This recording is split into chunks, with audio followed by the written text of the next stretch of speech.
Good afternoon बच्चों, very very good afternoon. क्या कर लिया? अमालगमेशन के क्वेश्चंस कर लिए? डाउट आउट आ रहा है उसमें? बन रहे हैं क्वेश्चंस? गुड। चलो, तो अब एक और टॉपिक है, बहुत इंपॉर्टेंट टॉपिक है बेटा, फाइनल अकाउंट। फाइनल अकाउंट मतलब financial statement of a company, company के फाइनेंशियल स्टेटमेंट। अब देखो, ये वाला टॉपिक जो है ना, ये भी 14 मार्क्स या 10 मार्क्स का या 6 मार्क्स का एग्जाम में आता ही है। 6 नंबर का भी आ जाता है।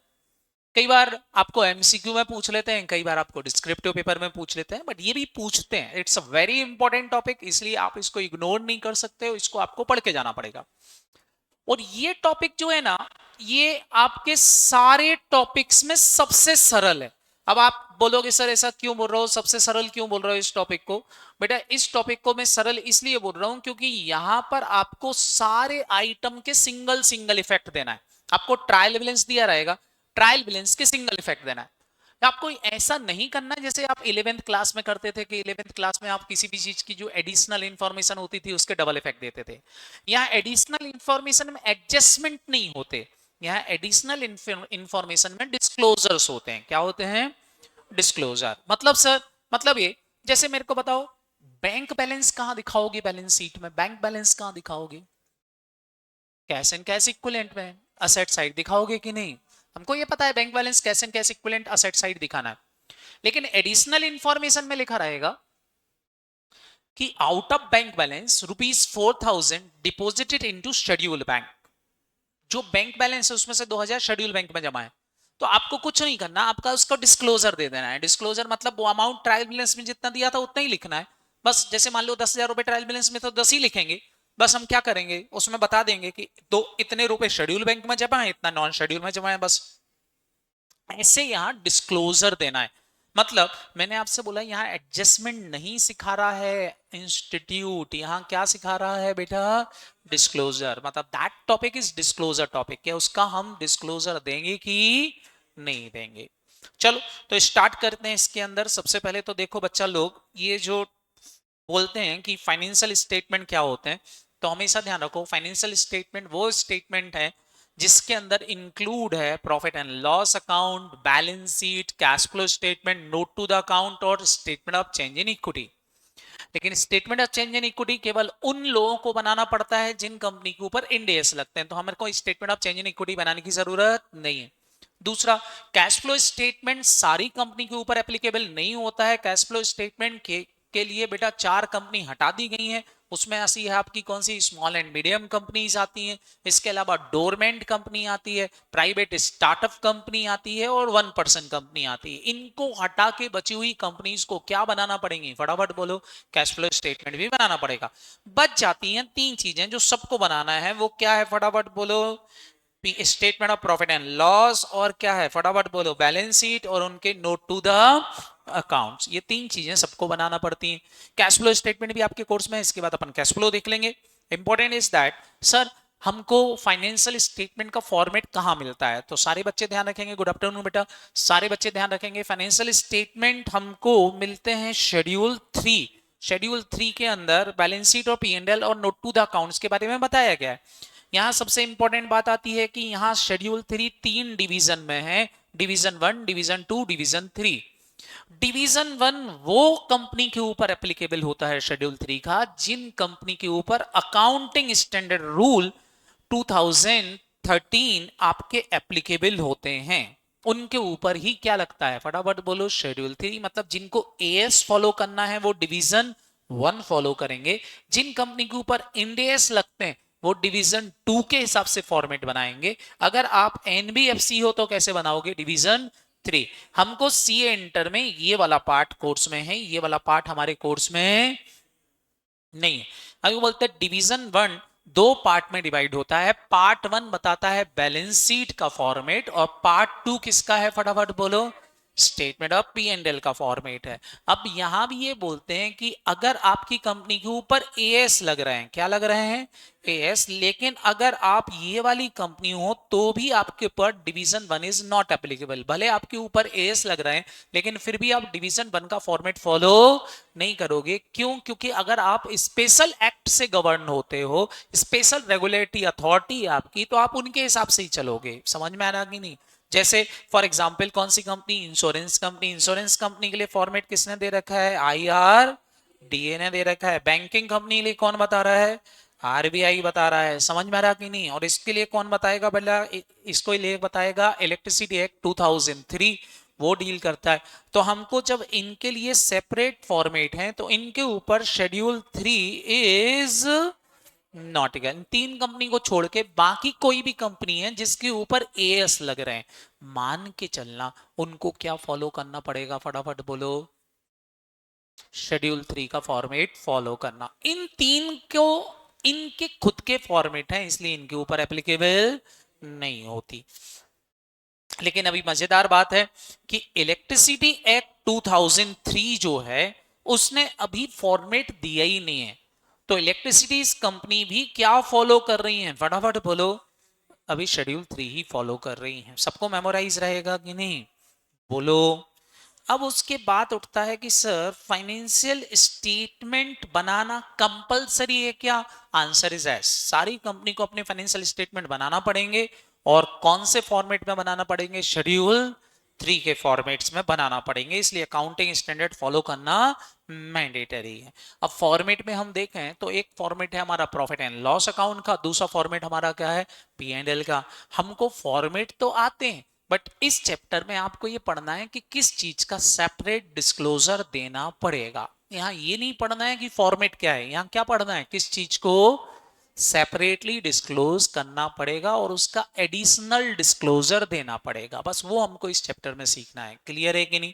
सबसे पहले देखो फॉर्मेट की बात करें तो सबसे पहले आपको पता है पी एंड एल में हम क्या लिखते हैं, रेवेन्यू फ्रॉम, फिर उसमें क्या जोड़ते हैं बेटा, तो हमारी क्या आ जाती है, टोटल इनकम। फिर लिखते हैं हम एक्सपेंसेस, एक्सपेंसेस के कुछ सब हेड होते हैं, मैंने आपको बताया था। एक सब हेड कौन सा होता है, कॉस्ट ऑफ मटेरियल कंज्यूम। दूसरा क्या है, परचेस ऑफ स्टॉक इन। तीसरा क्या है, चेंज इन इन्वेंट्री। पांचवा क्या है बेटा, एम्प्लॉय बेनिफिट एक्सपेंसेस। फिर क्या है, फाइनेंस कॉस्ट। फिर क्या है, डेप्रिसिएशन अमोर्टाइजेशन, अदर एक्सपेंसेस। तो हमारा टोटल एक्सपेंसेस आ जाएंगे। टोटल इनकम में से टोटल एक्सपेंसेस माइनस कर दोगे तो profit before exceptional and extraordinary item आ जाते हैं। एक्सेप्शनल आइटम को दिखाना पड़ेगा सेपरेटली, ऐसा कौन बोलता है, एएस 5 बोलता है। फिर उसके बाद एक्स्ट्राऑर्डिनरी आइटम को सेपरेटली दिखाना पड़ेगा, ये भी कौन बोलता है, एएस 5 बोलता है। तो हम एक्सेप्शनल आइटम निकाल लेंगे, फिर 4 निकाल लेंगे एक्स्ट्राऑर्डिनरी आइटम, फिर हम इसमें टैक्स लिख देंगे। टैक्स एक्सपेंसेस भी सेपरेट दिखाना पड़ेंगे, कौन बोलता है, एएस 22 बोलता है। तो टैक्स के एक्सपेंसेस भी दिखा देंगे। तो हमारे पास क्या आ जाएगा, प्रॉफिट और loss for the continuing operation. अगर आपके बिजनेस में डिसकंटिन्यूइंग ऑपरेशन है, जो हमारा कहां पड़ा था, एएस 24 में, अगर एएस 24 वाले डिसकंटिन्यूइंग ऑपरेशन हुए तो उनका भी डिस्क्लोजर सेपरेट देना पड़ेगा। उसके इनकम एक्सपेंसेस बताना पड़ेंगे, उनका प्रॉफिट निकाल के बताना पड़ेगा, उनका टैक्स एक्सपेंसेस सेपरेट बताना पड़ेगा, और डिसकंटिन्यू ऑपरेशन का प्रॉफिट और लॉस भी बताना पड़ेगा। फिर कंटिन्यू ऑपरेशन के प्रॉफिट और लॉस और डिसकंटिन्यू ऑपरेशन के प्रॉफिट और लॉस, इन दोनों को जोड़ दोगे तो आपके बिजनेस का क्या आ जाएगा, प्रॉफिट।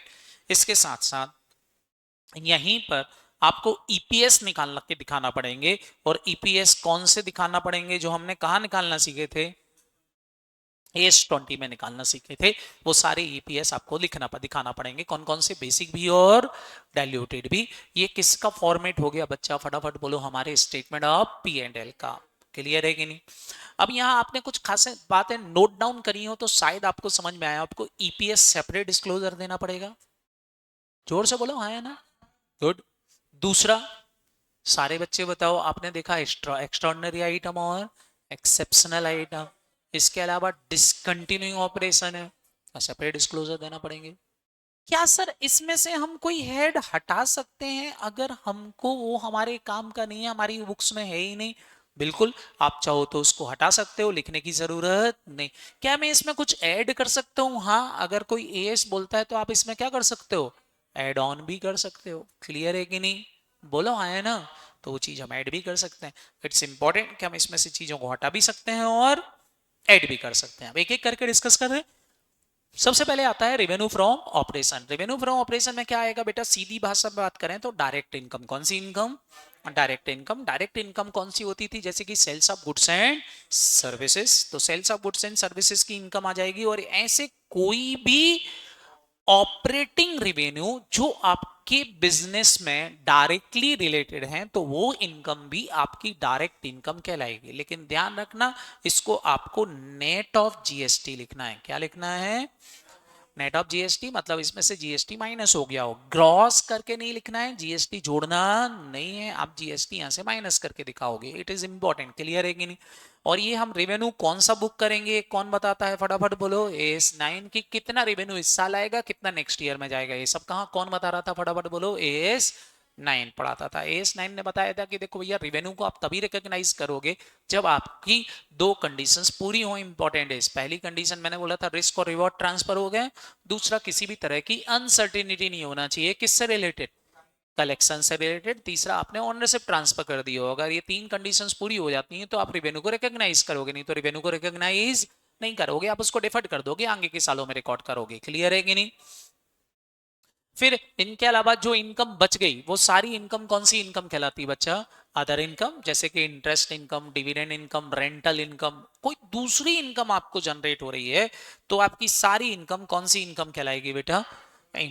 अदर इनकम कहलाएगी। कॉस्ट ऑफ मटेरियल कंज्यूम कैसे निकालेंगे ये भी मैंने आपको सिखाया था। क्या करोगे फटाफट बोलो। ओपनिंग स्टॉक लोगे, उसमें जोड़ दोगे क्या?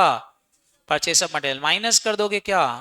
Closing stock. लेकिन ध्यान रखना, यहां पर आपको कंसीडर नहीं करना है कौन से invert. In all invert expenses कहां डिस्क्लोज करोगे?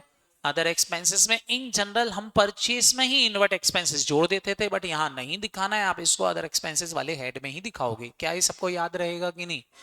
फिर इसके बाद आता है बेटा purchase of stock and trade. Purchase of stock and trade कैसे निकालते हैं? तो आप सारे बच्चों को पता है, अगर आपने गुड्स खरीद के बेच रहे हो, बना नहीं रहे हो, गुड्स खरीद के बेच रहे हो, तो जो आपका परचेस अकाउंट होता था वही आपका क्या है? Purchase of stock and trade है। इसमें जितना आपने परचेस रिटर्न कर दिया है वो क्या कर दोगे? माइनस। तो आपको आ जाएगी नेट परचेस। वो नेट परचेस ही आप यहां दिखाओगे। क्लियर है कि नहीं? इसके बाद आता है change in inventory. Change in inventory में आप देखो रॉ मटेरियल तो ऊपर ले चुके हो, तो यहाँ आएगा डब्ल्यूआईपी और फिनिश गुड्स। उसकी चेंज इन इन्वेंट्री कैसे निकालोगे आप? ओपनिंग स्टॉक में से क्लोजिंग स्टॉक क्या कर दोगे? माइनस। अगर आंसर पॉजिटिव आया तो पॉजिटिव लिखोगे, नेगेटिव आएगा तो नेगेटिव। नेगेटिव कब आएगा? जब आपका क्लोजिंग स्टॉक ज्यादा होगा। क्लोजिंग स्टॉक ज्यादा होगा तो आप उसको क्या दिखाओगे? माइनस में दिखाओगे। ओपनिंग स्टॉक कम होगा तो सेम। अच्छा सारे बच्चे बताओ, अगर मेरा ओपनिंग क्लोजिंग सेम है तो नहीं भी दिखाओगे तो भी चलेगा, क्योंकि ओपनिंग क्लोजिंग सेम है, तो फिर एडिशनल डिस्क्लोजर देने की जरूरत नहीं है। अगर कुछ है तो दिखाओ, नहीं है तो मत दिखाओ। इसके बाद आते हैं कौन से? Benefit expenses. कौन से एक्सपेंसेस?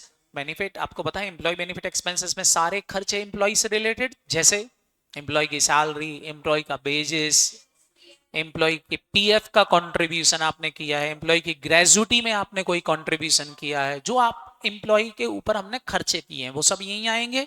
यहाँ आपने याद करो, यहाँ आपने और भी चीजें पढ़ी थी जैसे कि करंट सर्विस कॉस्ट। याद आया कि नहीं? बोलो आया ना?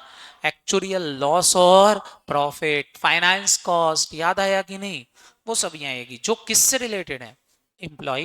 लेकिन खास बात यहाँ ध्यान रखने वाली बात है कि डायरेक्टर के एक्सपेंसेस को आप यहां कंसीडर नहीं करोगे। डायरेक्टर और ऑडिटर की फीस आप दिखाओगे अदर एक्सपेंसेस में, और वो भी इनका क्या दोगे? डिस्क्लोजर दोगे। आपको सेपरेट हेड डालना पड़ेगा। It is disclose the director expenses and auditor fees. क्यों? क्योंकि इन दोनों का रिलेशन होता है। डायरेक्टर सब ऑडिटर को फीस दे करके क्या कर सकते हैं? ज्यादा पैसे देकर क्या कर सकते हैं? प्रॉफिट को मैनिपुलेट करा सकते हैं, फाइनेंशियल स्टेटमेंट को मैनिपुलेट करा सकते हैं। इसलिए कितनी फीस दी गई है ऑडिटर को वो भी बताना पड़ेगी। डायरेक्टर साहब कितनी पैसे उठा रहे हैं वो भी बताना पड़ेगा। इसके बाद आती है कौन सी कॉस्ट? फटाफट बोलो।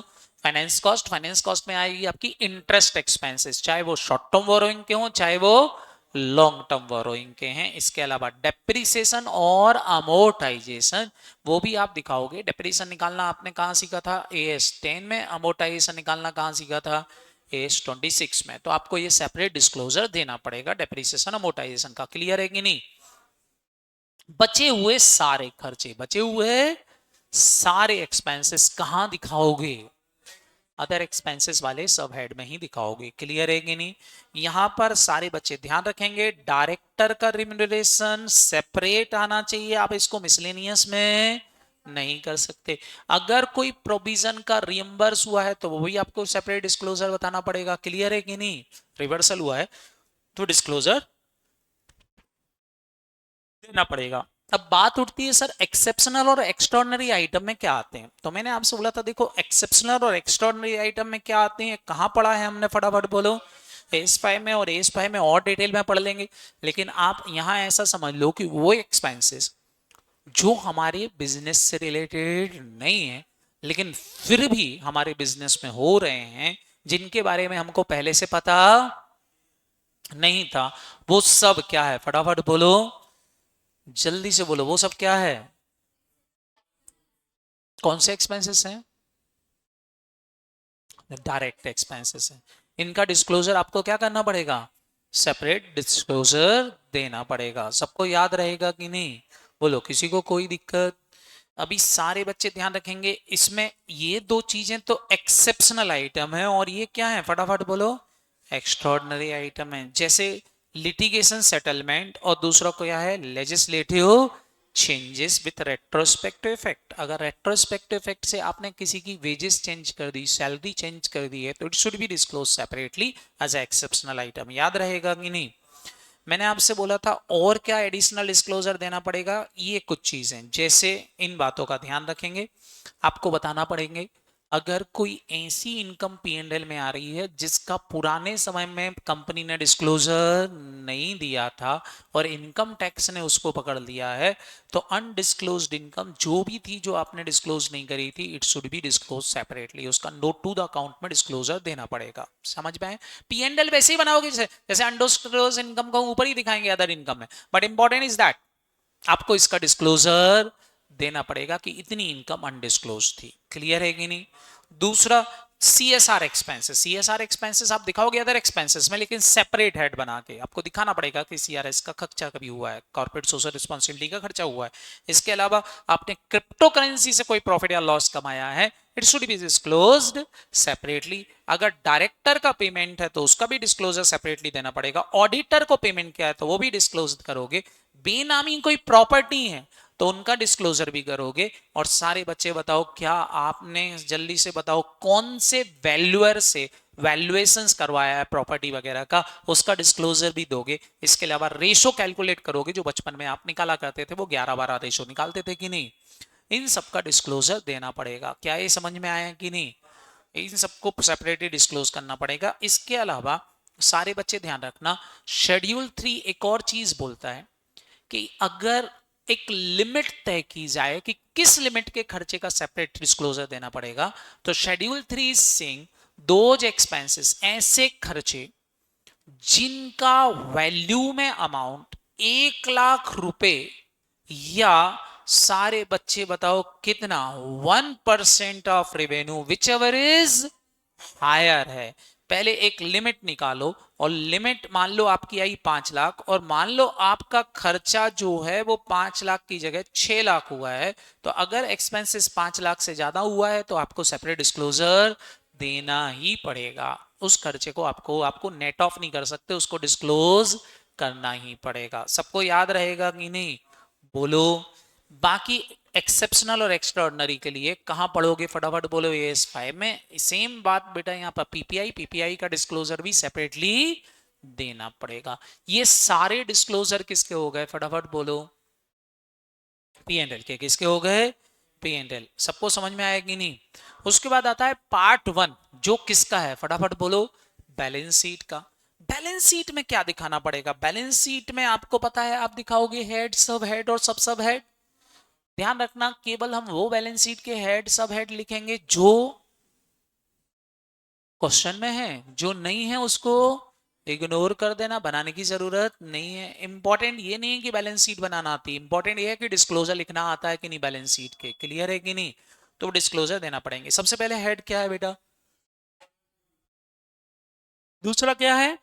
Reserve and surplus. तीसरा मनी रिसीव्ड अगेन अच्छा, इसी सीक्वेंस में लिखोगे आप, ऐसा नहीं कर सकते रिजर्व एंड सरप्लस ऊपर लिख दो, शेयर कैपिटल नीचे लिख दो, ऐसा अलाउ नहीं है। फिर आता है second hand share application money pending allotment, फिर आएगी non current liability. Non current liability में पहले ध्यान रखेंगे लॉन्ग टर्म बोरोइंग, फिर डिफर्ड टैक्स लाइबिलिटी, फिर अदर लॉन्ग टर्म लाइबिलिटी, और सबसे लास्ट में क्या है, लॉन्ग टर्म प्रोविजंस। सारे बच्चे ध्यान रखेंगे, सीक्वेंस फिक्स रहेगा, लॉन्ग टर्म बोरोइंग ऊपर आएगी, डिफर्ड टैक्स आएगी, लॉन्ग टर्म, और नीचे क्या आएगा, उसके बाद आएगी करंट लाइबिलिटी। करंट लाइबिलिटी में आपको बताना पड़ेगी सबसे पहले क्या, फिर इधर डेफर्ड टैक्स की जगह क्या बन गया, ट्रेड पेबल, इधर अदर लॉन्ग टर्म लाइबिलिटी क्या बन गई, अदर करेंट लाइबिलिटी, और यहाँ लॉन्ग टर्म प्रोविजन क्या बन गए, शॉर्ट टर्म प्रोविजंस बन गए। यहाँ इंपॉर्टेंट बात यह है कि जो ट्रेड पेबल है, क्या है, जोर से बोलो, इसमें आपको डिस्क्लोजर देना पड़ेगा कि माइक्रो स्मॉल एंटरप्राइजेस के क्रेडिटर का पेमेंट कितना देना बाकी है और अदर्स का देना कितना बाकी है। समझ में आएगी नहीं, एमएसएमई को आपको अलग दिखाना पड़ेगा और अदर देन एमएसएमई अलग। अगर आपने एमएसएमई से कोई सामान खरीदा है तो सेबी बोलती है आप उसका सेपरेट डिस्क्लोजर, वो गरीब आदमियों को कहीं आप पता चला आप पेमेंट ही नहीं दे रहे हो, आपसे कौन लड़ने आएगा। बात समझ में आएगी नहीं।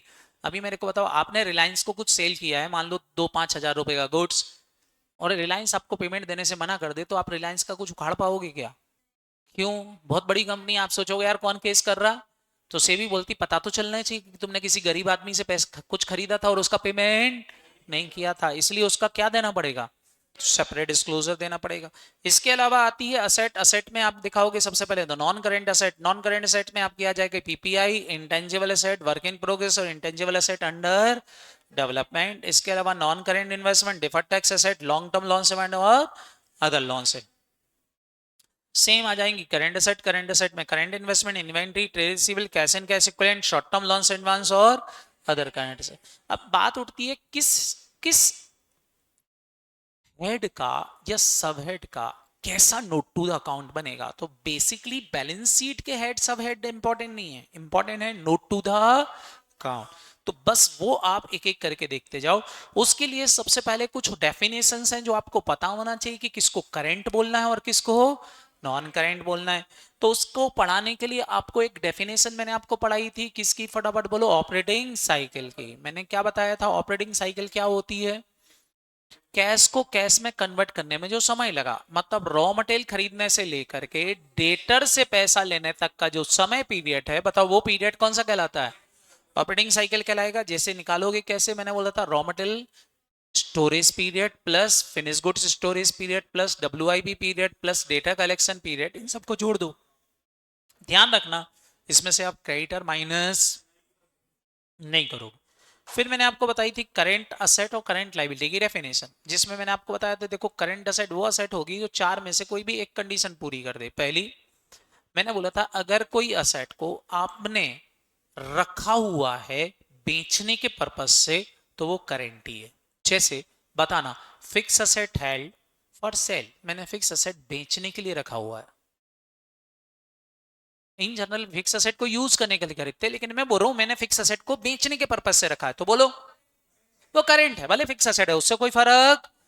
तो ये बोलते हैं it is held for cell. अगर आपने बेचने के पर्पज से कोई चीज रखी है ना तो वो करंट है, दिमाग लगाने की जरूरत नहीं है, उसमें पीरियड काउंट करने की जरूरत नहीं है। तीसरा बोलते हैं अगर आपके पास कैश एंड कैश इक्विवेलेंट पड़ा है जिसपे कोई रिस्ट्रिक्शंस नहीं है, किसी भी तरह के रिस्ट्रिक्शंस नहीं है, आपके पास कैश और बैंक बैलेंस पड़ा है कि आप कभी भी पैसा निकाल के खर्च कर सकते हो, कोई रिस्ट्रिक्शंस नहीं है, तो वो भी करंट है। वो भी क्या है, अब दो शर्तें ऐसी हैं जो पीरियड वाली हैं। पीरियड वाली में क्या है, अगर कोई असेट्स कंज्यूम हो जाएगी, रिलाइज हो जाएगी या सोल्ड हो जाएगी ऑपरेटिंग साइकिल में। अगर ऑपरेटिंग साइकिल के बारे में बता नहीं है तो 12 महीने मान लोगे। अगर मैं बोलूं ऑपरेटिंग साइकिल 15 महीने है तो 15 महीने में, मैं बोलूं 20 महीने है तो 20 महीने में। अगर कोई भी अमाउंट कंज्यूम हो रहा है, रिलाइज हो रहा है, सोल्ड हो रहा है विद इन ऑपरेटिंग साइकिल तो वो भी क्या कहलाएगा, करंट। अगर किसी भी असेट्स का रियलाइजेशन हो जाएगा बैलेंस शीट डेट से 12 महीने के अंदर अंदर तो वो भी क्या है, फटाफट बोलो, करंट है। वो भी क्या है, करंट है। इनमें से कहीं भी एक जगह आंसर हाँ मिल गया तो वो करंट है, और चारों कंडीशन में नो नो नो आ गया तो वो क्या हो जाएगा, नॉन करंट हो जाएगा। सबको याद रहेगा कि नहीं। जैसे मैं बोलूं मैंने फिक्स असेट खरीदी यूज करने के लिए, अब मेरे को बताओ, क्या फिक्स असेट को बेच दूंगा ऑपरेटिंग साइकिल में ही? फिक्स असेट 12 महीने के अंदर अंदर रियलाइज हो जाएगी क्या? अच्छा, फिक्स असेट बेचने के लिए रखी है क्या? Fix asset cash and bank है क्या? तो छोड़ो ना, फिर वो नॉन करेंट है। समझ में आया कि नहीं? क्या हो गई? Non current. फिर इसके बाद एक करंट लायबिलिटी की डेफिनेशन पढ़ाई थी मैंने, आपको याद होगी। करंट लायबिलिटी की डेफिनेशन में क्या डिस्कस किया था, सारे बच्चे बताओ। करंट लायबिलिटी किसको बोलते हैं? ऐसी लायबिलिटी जो बेचने के पर्पज से रखी है, या आप किसी लायबिलिटी को डेफर्ड कर सकते हो लेकिन 12 महीने से ज्यादा डिफर्ड नहीं कर सकते। मतलब मैं टाल सकता हूं। जैसे फॉर एग्जांपल मेरे को पैसा लेना है युवराज से, मैं इससे पैसा मांगता हूं, ये बोलता है सर 2 महीने बाद दे दूंगा। फिर मैं मांगने गया, बोलता फिर 2 महीने बाद दे दूंगा। तो ये डिफर्ड कर रहा है पेमेंट में, लेकिन मेरे को पता है 12 महीने से ज्यादा डिफर्ड नहीं कर पाएगा, तो फिर मेरी ये करेंट है। लेकिन अगर ये डिफर्ड 12 महीने से ज्यादा कर पा रहा है तो ये क्या हो जाएगी? नॉन करेंट हो जाएगी। बात समझ में आई कि नहीं? और दो कंडीशन पीरियड वाली हैं, टाइम पीरियड वाली हैं, जो आपको ऑलरेडी पता है। एक, अगर ऑपरेटिंग साइकिल में किसी लायबिलिटी पेबल है तो वो भी क्या है? करेंट है। या बैलेंस शीट डेट से 12 महीने के अंदर अंदर पेबल है तो वो भी क्या है? करेंट है। इनमें से कोई भी एक कंडीशन पूरी हो गई तो वो क्या होगी? करंट होगी। यहां सारे बच्चे ध्यान रखेंगे, फिक्स असेट हमेशा ही क्या होंगी? Non current. लेकिन fix asset held for sale क्या होगी? करेंट होगी। सारे बच्चे बताओ, अगर आपके पास फुल्ली कन्वर्टेबल डिवेंचर्स पड़े हैं, क्या पड़े हैं? मतलब ऐसे डिवेंचर जो आज तो डिवेंचर है लेकिन फ्यूचर में क्या बन जाएंगे? शेयर। क्या बन जाएंगे? शेयर। तो वो भी क्या है? नॉन करेंट है। चाहे भले वो 2 महीने बाद क्यों ना बन रहे हो। जैसे क्वेश्चन बोलेगा कि debentures are redeem in share within 2 month, 2 महीने में डिवेंचर शेयर बन जाएंगे, बताओ वो भी क्या है? नॉन करेंट है। बताओ क्यों? क्योंकि जो शेयर बनेंगे वो भी नॉन करेंट ही है, चुकाना थोड़ी ना पड़ेगा पैसा। बोलो हाँ है ना? क्लियर? हाँ। लेकिन अगर बोलूं debenture redeem with in 12 month, तो वो करेंट हो जाएंगे। क्या हो जाएंगे? करेंट, क्योंकि मैं पैसा देके कर रहा हूं रिडीम। लेकिन अगर पैसा नहीं दे रहे हो, आप शेयर दे रहे हो, तो वो लाइबिलिटी हमेशा ही नॉन करेंट होगी। क्या होगी? चाहे भले 2 दिन बाद ही क्यों ना शेयर देना हो, तो वो भी क्या होगी? Non current. इसके अलावा जैसे आपने कोई एडवांस दिया है, क्या दिया है फटाफट बोलो। से मैंने फिक्स एसेट खरीदने के लिए एडवांस दिया है, तो एडवांस से फिक्स एसेट आएगा कि नहीं? Fix asset is a non current, तो ये एडवांस भी नॉन करेंट हो जाएगा। समझ में आया कि नहीं? तो वैसे थोड़ा सा ध्यान रखना है कि इन्वेंट्री हमेशा ही करंट होगी क्योंकि वो बेचने के पर्पज से दी जाती है। Preference share always disclosed in equity share holder fund, sorry share holder fund में ही दिखाओगे इसको। डेफर्ड टैक्स लायबिलिटी हमेशा ही नॉन करंट होती है, और fix asset held for current assets हो जाएगी। क्या ये समझ में आया कि नहीं? इन थोड़े दोनों चीजों को ध्यान रखेंगे। अब important note to the account ये सीखना है बेसिकली, किसका क्या डिस्क्लोजर आएगा, ये बहुत जरूरी है। सारे बच्चे ध्यान से देख जाएंगे। सबसे पहले आती है आपकी शेयर कैपिटल। शेयर कैपिटल में सबसे पहले एएस बोलता है कि आपको डिस्क्लोज करना पड़ेगी क्या? जोर से बोलो। अथोराइज शेयर कैपिटल, इक्विटी की भी और प्रेफरेंस की। कौन सी वैल्यू पर दिखाओगे? Face value. कौन सी वैल्यू पर? लेकिन ये हमारी टोटल का शामिल नहीं। इसके अलावा इशूड कैपिटल, ये भी हमारे टोटल में शामिल नहीं होता। इशूड कैपिटल क्या होती है भाई? जो अथोराइज थी उसमें से कितने इशू कर दिए, उसमें से जितने सब्सक्राइब कर दिए और पे कर दिए, ये हमारी बैलेंस शीट में आएंगे। सबको याद रहेगा कि नहीं? ये हमारी बैलेंस शीट में आएंगे। यहीं पर अगर आपने शेयर फॉरफिट कर दिए थे, क्या कर दिए थे, लेकिन अभी तक रीइशू नहीं किए हैं, तो फॉर फीचर का बैलेंस भी आएगा। लेकिन रीइशू कर दिए होंगे तो फॉर फीचर कैपिटलिज्म में चला गया होगा, फिर ये यहां पर नहीं आएगा। बात समझ में आई कि नहीं? तो ये हमारी हो गई। अब इसमें एडिशनल डिस्क्लोजर ध्यान से सुनना। एडिशनल डिस्क्लोजर में मेन चीज क्या क्या है? अगर किसी शेयर होल्डर का के पास 5% से ज्यादा होल्डिंग है, सारे बच्चे देखते जाना कितने परसेंट से, तो इट शुड बी डिस्क्लोज। उसका नाम आपको लिखना पड़ेगा। क्लियर? अगर आपकी कंपनी ने, ध्यान से सुनना मैं जो बोल रहा हूं, यही एडिशनल इंफॉर्मेशन आएंगी। अगर किसी शेयर होल्डर के पास कितने परसेंट से, 5% से ज्यादा शेयर हैं, तो उसका नाम लिखना पड़ेगा। अब नीचे क्वेश्चन में ये दिया रहेगा मिस्टर एक्स जिनके पास 10% होल्डिंग है कंपनी की, तो क्या करना है? नीचे नोट टू द अकाउंट में लिख देना है। बैलेंस शीट में इसका कोई इंपैक्ट नहीं आएगा, नोट टू द अकाउंट में लिख देना है। खाली शेयर कैपिटल के नीचे कितने शेयर इनके पास है, बाकी पब्लिक के पास में। बोलो अरे हाँ है ना? जैसे क्वेश्चन बोले 10% शेयर हैं मिस्टर ए के पास, तो मिस्टर ए के पास 10% है, लिख देना अदर किसके पास, 90% किसके पास है? अदर पब्लिक के पास में। काम खत्म हो गया, डिस्क्लोजर हो गया। बोलो करते बनेगा कि नहीं? हाँ है ना? दूसरी चीज, ध्यान से सुनते हैं। दूसरी चीज, अगर आपकी कंपनी ने बायबैक किया है, क्या किया है, या बोनस इशू लेके आए हो, तो इसका डिस्क्लोजर कितने साल तक, 5 साल तक देना पड़ेगा। कितने साल तक, ध्यान से सुनना, 5 साल तक डिस्क्लोजर देना पड़ेगा। किसका, लेकिन ये डिस्क्लोजर में ये नहीं देना है तुमको कि बोनस कौन से रिजर्व से बांटा गया, ये नहीं देना है। खाली आपको लिखना है कि बोनस इशू आया था इतने शेयर का। ये नहीं बताना कहां से आया था, ये नहीं बताओगे तो भी चलेगा। ये नहीं बोला है एएस ने, शेड्यूल 3 ने, कि आप सोर्स भी बताओ। शेड्यूल क्या बोल रहा है, शेड्यूल 3 क्या बोल रहा है कि आपको डिस्क्लोजर देना है कितने साल तक।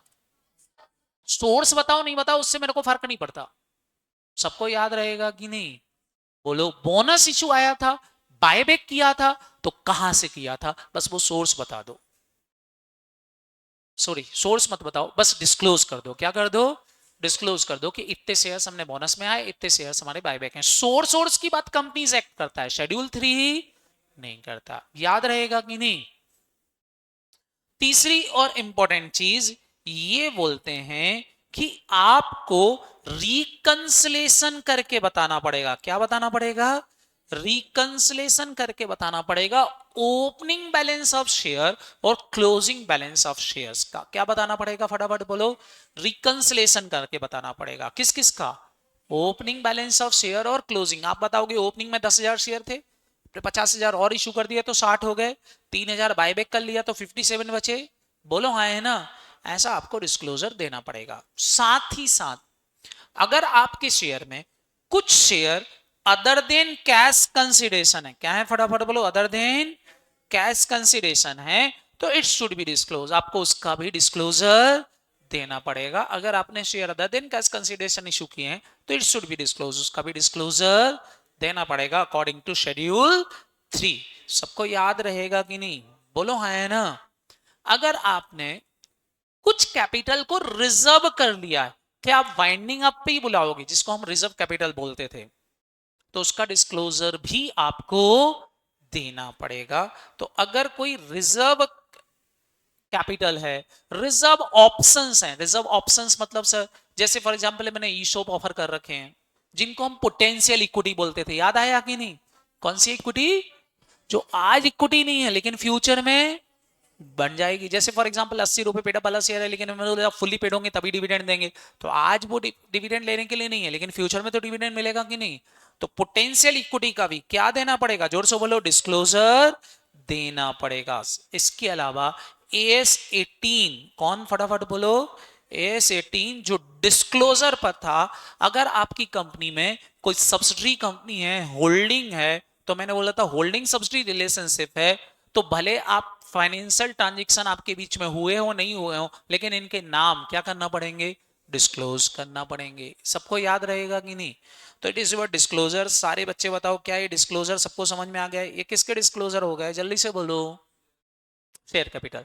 दूसरा आता है कौन सा, reserve and surplus. Reserve and surplus में बोलते हैं कि देखो भैया, आपको रिजर्व एंड सरप्लस में सारे रिजर्व पहले लिखना है। सरप्लस मतलब P&L हो गया, सरप्लस मतलब क्या हो गया, P&L हो गया। P&L में आप क्या करोगे, फटाफट बोलो, प्रॉफिट जोड़ोगे करेंट ईयर का, बोलो हाँ है ना। जितना डिविडेंड बांट दिया, जितने रिजर्व में ट्रांसफर कर दिया, वो क्या कर दोगे, माइनस क्लोजिंग बैलेंस आपका P&L का दिखा दोगे। ध्यान से सुनना, मैं जो वर्ड बोल रहा हूं, पुराने एक्ट में अगर कोई कंपनी डिविडेंड बांटती थी तो कुछ अमाउंट 10% के लगभग जनरल रिजर्व में ट्रांसफर करना पड़ता था, इज इज मैंडेटरी।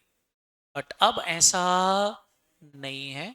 शेड्यूल 3 अब बोलता है कि आपको जनरल रिजर्व बनाना कंपलसरी ही नहीं है, आपकी इच्छा है, बनाना हो बनाओ, नहीं बनाना हो मत बनाओ। समझ में आएगी नहीं, आप कोई मिनिमम अमाउंट ट्रांसफर करने की जरूरत नहीं है। इंपॉर्टेंट इज आपको इसका क्या देना पड़ेगा, जोर से बोलो, डिस्क्लोजर देना पड़ेगा। साथ ही साथ आपको बताना पड़ेगा कि opening balance of reserve and surplus क्या था, मतलब रिकंसलेशन करके भी बताना पड़ेगा opening balance of reserve and surplus क्या था, फिर एडिशन कितना हुआ, डिडक्शन कितना हुआ, और क्लोजिंग बैलेंस कितना है। अगर इंफॉर्मेशन है तो इसका भी क्या देना पड़ेगा, जोर से बोलो, डिस्क्लोजर। यहां एक बात ध्यान रखेंगे, share option outstanding account is your reserve and surplus. ये ईसोप के लिए रिजर्व बनाते हैं ताकि फ्यूचर में जब हम ईसोप के शेयर सस्ते में देंगे तो इस रिजर्व से क्या कर लेंगे, सेट ऑफ कर लेंगे। तो ये आपके रिजर्व का ही पार्ट होता है। कई बार ऐसा लगेगा आउटस्टैंडिंग लिखा है तो करंट लायबिलिटी हो गई, इट इज ऑल्सो रिजर्व। अगर ये ट्रायल बैलेंस में दिखता है तो इसको आप इसी हेड में दिखाओगे, कहां पर, रिजर्व एंड सरप्लस में। इसके अलावा money received against share warrant, ये तो मैंने आपसे बोला था इन जनरली मिलता ही नहीं है किसी क्वेश्चन में। मिलता है तो आपको सेपरेट डिस्क्लोजर देना पड़ेगा। ये भी क्या एक तरह का पोटेंशियल इक्विटी होता है जिसमें हम प्री डिटरमाइंड प्राइस पे सामने वाले को ऑफर करते हैं कि फ्यूचर में हम आपको शेयर इशू कर देंगे। आज शेयर मत लो, आज शेयर वारंट ले लो। बात समझ में आई कि नहीं? अगर पैसा लिया है तो डिस्क्लोजर देना पड़ेगा। सारे बच्चे बताओ बात समझ में आ गई कि नहीं? अब इसके बाद आती है बेटा लाइबिलिटी। अभी ध्यान से सुनना, लाइबिलिटी क्या होती है? तो बच्चा लोग देखो, लाइबिलिटी जो होती है वो 3 कंडीशन पूरी करती है, उसको लाइबिलिटी बोलते हैं। कौन कौन सी 3 कंडीशन? पहला, वो एक प्रेजेंट ऑब्लिगेशन होना चाहिए, मतलब ऑब्लिगेशन आने के चांसेस 50% से ज्यादा होना चाहिए। प्रोबेबल आउटफ्लो होना चाहिए, मतलब आपकी जेब से पैसा जाएगा ये तय है। बोलो हाँ, है ना? जाने के चांसेस ज्यादा है, आपके पास कोई अल्टरनेट नहीं है और आप उसको मेजर कर पा रहे हो, तो आप लाइबिलिटी दिखाओगे, नहीं तो लाइबिलिटी नहीं दिखाओगे। अब मैं आपसे बोलूं शेयर वारंट लाइबिलिटी क्यों नहीं है, तो सिंपल सी डेफिनेशन है। सारे बच्चे बताओ, शेयर वारंट क्या है? हाँ, ऑब्लिगेशन है, फ्यूचर में शेयर इशू करना पड़ेंगे। दूसरा, मेजरमेंट कर पा रहा हूँ रिलायबल, लेकिन फ्यूचर में पेमेंट करना है क्या? आपकी जेब से कुछ जाएगा क्या? नहीं, आपको खाली शेयर देना है घर के छाप के। बताओ, तो क्या आपका आउटफ्लो हो रहा है क्या? नहीं हो रहा। तो पैसे का आउटफ्लो नहीं हो रहा तो वो लाइबिलिटी नहीं है। इसलिए शेयर वारंट चूंकि लाइबिलिटी नहीं है, इसलिए उसको हम कहां दिखाते हैं? शेयर होल्डर फंड में दिखाते हैं। कहां दिखाते हैं? शेयर होल्डर फंड में दिखाते हैं। अब इसमें आती है आपकी non current liability. Non current liability किसको बोलते हैं? तो सबसे पहले तो बेटा ऐसी लाइबिलिटी जो ऑपरेटिंग साइकिल के अंदर पेबल नहीं है, बैलेंस शीट डेट से 12 महीने के बाद पेबल है। बात समझ में आई कि नहीं? या डिफर्ड टैक्स लाइबिलिटी है। बोलो हाँ, है ना? तो ऐसी लाइबिलिटी को आप कहां दिखाओगे? फटाफट बोलो, नॉन करेंट लाइबिलिटी में। अभी नॉन करेंट लाइबिलिटी में सबसे पहला हेड आता है लॉन्ग टर्म बोरोइंग। यहाँ ध्यान रखना, यहां हम ऐसी बोरोइंग को दिखाते हैं जिनका पेमेंट बैलेंस शीट डेट से, ध्यान सुनना, कौन सी डेट से? जब लोन लिया था तब की डेट नहीं, कौन सी डेट? बैलेंस शीट डेट से 12 महीने के बाद पेबल है। बैलेंस शीट डेट से 12 महीने के बाद मेच्योरिटी डेट आ रही है तो वो यहां आएगा। समझ में आया कि नहीं? बोलो, मेच्योरिटी कौन सी डेट से? बैलेंस शीट डेट से 12 महीने के बाद आएगा, तो उसको हम डिस्क्लोज करेंगे यहां पर। क्लियर है कि नहीं? इसके अलावा लॉन्ग टर्म बोरोइंग में आपको बताना पड़ेगा, ये मेन चीजें हैं, आपको बताना पड़ेगा कितना लोन सिक्योर्ड है और कितना लोन। इसके अलावा अगर लोन पर डायरेक्टर ने गारंटी दी है तो वो भी डिस्क्लोज करोगे। क्लियर है कि नहीं?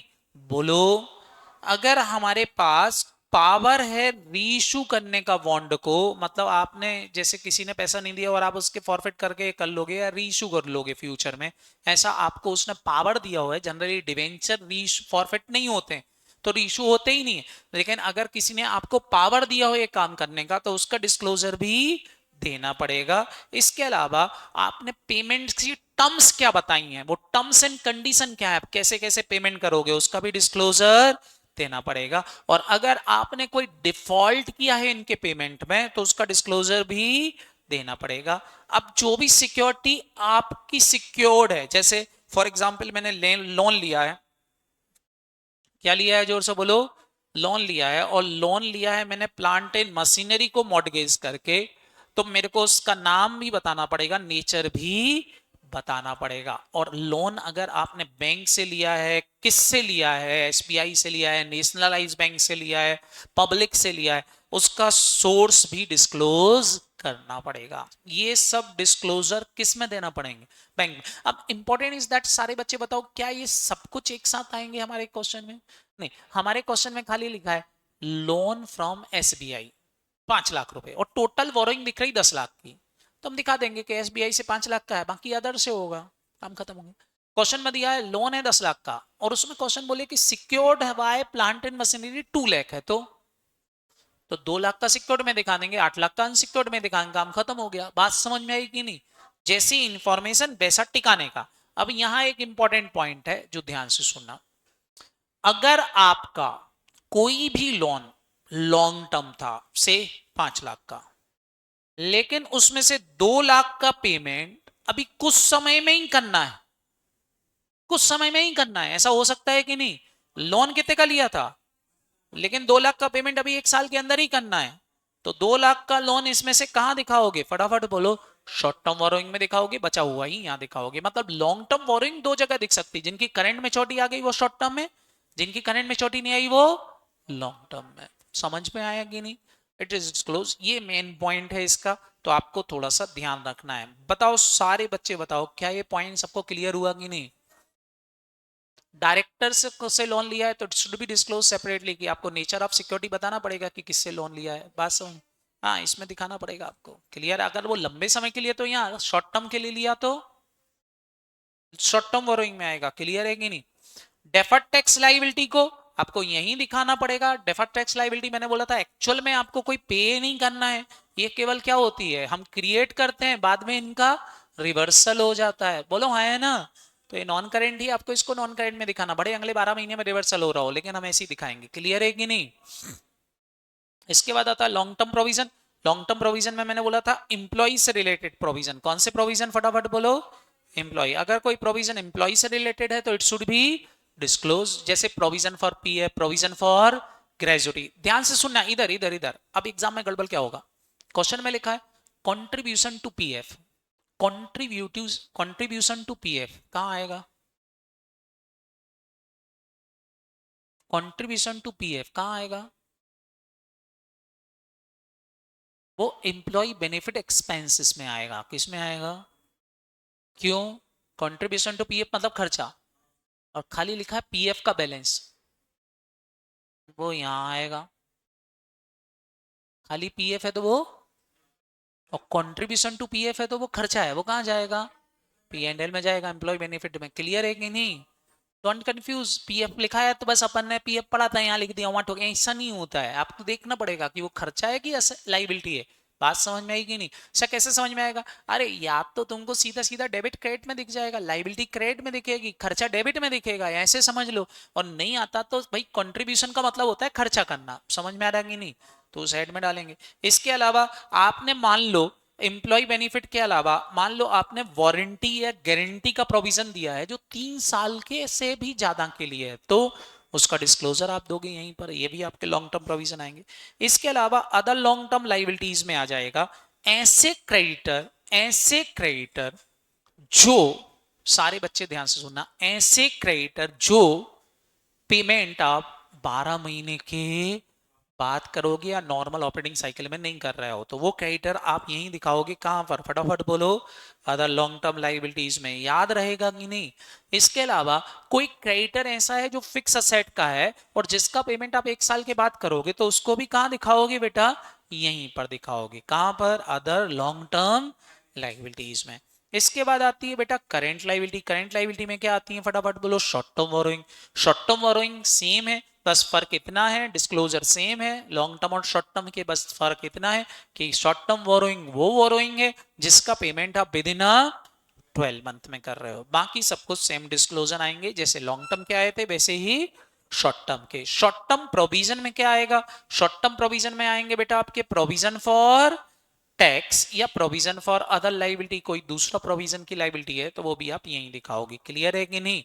लेकिन ऐसी एस्टिमेटेड लाइबिलिटी जिसका पेमेंट आपको विद इन 12 मंथ में करना है, तो वो शॉर्ट टर्म प्रोविजन में आएंगे। क्लियर है कि नहीं?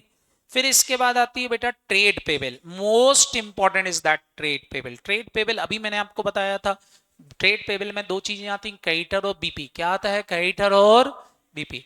लेकिन आपको इसमें बताना पड़ेगा कितना ऐसे क्रेडिटर हैं जिनका पेमेंट आपको फटाफट फटाफट बोलो एमएसएमई को पे करना है। अगर कोई अमाउंट एमएसएमई को पे करना है तो it should be disclose, other than MSME वाले लोग अलग देख। अच्छा क्वेश्चन में है ही नहीं एमएसएमई का कितना है, अदर एमएसएमई का, तो फिर सीधा क्रेडिटर लिखेंगे, काम खत्म हो जाएगा। दिया है तो अलग अलग करके आओ, नहीं तो करने की जरूरत नहीं है। साथ ही साथ आपको इसमें बताना पड़ेगा एजिंग शेड्यूल। एजिंग शेड्यूल में आपको बताना पड़ेगा कि 1 साल के अंदर अंदर कितने क्रेडिटर्स का पेमेंट करना है, 1 साल से 2 साल के अंदर अंदर कितना ड्यू है, 2 से 3 साल में, या फिर मोर देन 3 ईयर हो गए लेकिन आपने पैसा नहीं दिया है बात समझ में आ रही कि नहीं? जैसे 6 महीने के अंदर अंदर पेमेंट ड्यू हुआ तो वो यहाँ आ जाएगा।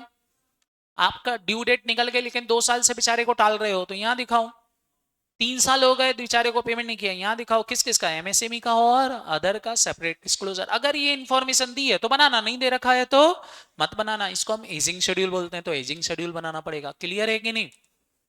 इसके बाद आती है बेटा आपकी short term liability. Other short term liability में क्या आ गया बेटा? जो किसी हेड में नहीं आ पा रहा है वो यहां लिख देंगे, जैसे डिविडेंड पेबल। क्लियर है कि नहीं? Unclaimed dividend. कौन सा डिविडेंड?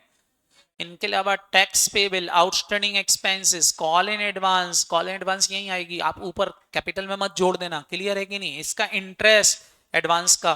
क्लियर है कि नहीं? इसके अलावा unclaim dividend, share application money, pending allotment. अगर अगर मिनिमम सब्सक्रिप्शन रिसीव नहीं हुआ है तो पैसा लौटाना पड़ेगा यहाँ, और अगर मिनिमम सब्सक्रिप्शन आ गया है तो ऊपर ही दिखाओगे। क्लियर है कि नहीं? बोलो, किसी को कोई दिक्कत? इसके बाद आते हैं disclosure of asset. Disclosure of asset में आएंगे आपकी फिक्स असेट। सबसे पहले तो फिक्स असेट में कुछ नहीं करना है, सारे बच्चे ध्यान रखेंगे। आपको फिक्स असेट का ओपनिंग बैलेंस, उसमें एडिशन, उसका डिडक्शन, उसका डेप्रीसिएशन आपको क्या करना पड़ेगा? सेपरेटली डिस्क्लोज करना पड़ेगा। ये तभी दे पाओगे जब क्वेश्चन में सेम इंटेंजिबल असेट के लिए, इसमें कोई फर्क नहीं है। कैपिटल वर्क इन प्रोग्रेस का मतलब मैंने आपको बताया था, ऐसी असेट जो टेंजिबल है लेकिन अभी बनके तैयार नहीं हुई है, उसको हम क्या बोलते हैं? Capital work in progress. और इंटेंजिबल असेट अंडर डेवलपमेंट वो क्या होती हैं बेटा? तो वो भी ऐसी इंटेंजिबल असेट्स हैं जो अभी कंप्लीट नहीं हुई हैं, इनकम्प्लीट हैं, तो उनका भी आपको डिस्क्लोजर देना पड़ेगा। कहां पर? फटाफट बोलो, सेपरेटली। इसके बाद आती है बेटा other non current investment. Non current investment को आप कॉस्ट प्राइस पे दिखाओगे, इनको कभी भी आप कम वैल्यू पर नहीं दिखाओगे। लेकिन अगर इनकी वैल्यू में परमानेंट रिडक्शन आ गया है तो परमानेंट रिडक्शन के कारण आपको प्रोविजन बनाना पड़ेगा, तो provision for diminishing value of investment भी यही दिखाओगे। याद रहेगा कि नहीं? बोलो है ना? क्लियर? साथ ही साथ जो आपने इन्वेस्टमेंट किया है उसका नेचर बताना पड़ेगा कि कितना पैसा प्रॉपर्टी में लगा रखा है, कितना इक्विटी शेयर्स में लगा रखा है, कितना डिवेंचर में लगा रखा है। तो आपको अगर हेडिंग दे रखी है तो अलग अलग कर दो, नहीं तो करने की जरूरत नहीं है। सबको समझ में आएगा कि नहीं? इसके अलावा डेफर्ड टैक्स तो AS 22 बोलता है कि आपको दिखानी ही पड़ेगी, उसमें कोई दिक्कत नहीं है। लॉन्ग टर्म लोन से एडवांस समझ लें बेटा। लॉन्ग टर्म लोन से एडवांस मतलब ऐसे लोन से एडवांस जो आपने 12 महीने से ज्यादा के लिए दी है, तो इट शुड बी डिस्क्लोज। इनका आपको बताना पड़ेगा कितना सिक्योर्ड है, कितना अनसिक्योर्ड है। सेम जैसे लोन आपने लिया था दिखा रहे थे, वैसे ही आपने लोन दिया है तो उसका डिस्क्लोजर भी दोगे। क्लियर है कि नहीं? बोलो, मेमोराइज रहेगा कि नहीं? कितने गुड हैं, कितने डाउटफुल हैं, कितने सिक्योर्ड हैं, कितने अनसिक्योर्ड हैं, ये सब डिस्क्लोज। डायरेक्टर को अगर दिया है तो बताओ, सब्सिडी कंपनी को दिया है तो बताओ। क्लियर है कि नहीं? इसके अलावा अदर नॉन करेंट लाइबिलिटी में, अदर नॉन करेंट लाइबिलिटी में जो ऊपर नहीं आ पाए वो सब, sorry, other non current asset में जो ऊपर नहीं आ पाए वो यहाँ आ जाएंगे। जैसे मान लो आपसे बोलूं कोई डेटर है जिसका पेमेंट 12 महीने के बाद या ऑपरेटिंग साइकिल के बाद होगा, तो वो डेटर यहीं दिखा दोगे। सबको याद रहेगा कि नहीं? इसके बाद आती है कौन सी? फटाफट बोलो, करंट असेट। करंट असेट्स में आएंगे क्या? सबसे पहले तो करंट इन्वेस्टमेंट। बेटा करंट इन्वेस्टमेंट क्या होते हैं? तो आपको पता है, जो हमने रखे हुए हैं 12 महीने से कम के लिए, उनको कौन से इन्वेस्टमेंट बोलते हैं? करेंट इन्वेस्टमेंट बोलते हैं। 12 महीने के कम के इंटेंशन के लिए खरीदे तो करेंट इन्वेस्टमेंट है। आपको बताना पड़ेगा सेम, कहाँ पैसा लगा रखा है, कितना लगा रखा, वो सिक्योर्ड है या अनसिक्योर्ड है, पैसा डूब तो नहीं जाएगा, it should be disclose. Clear है कि नहीं?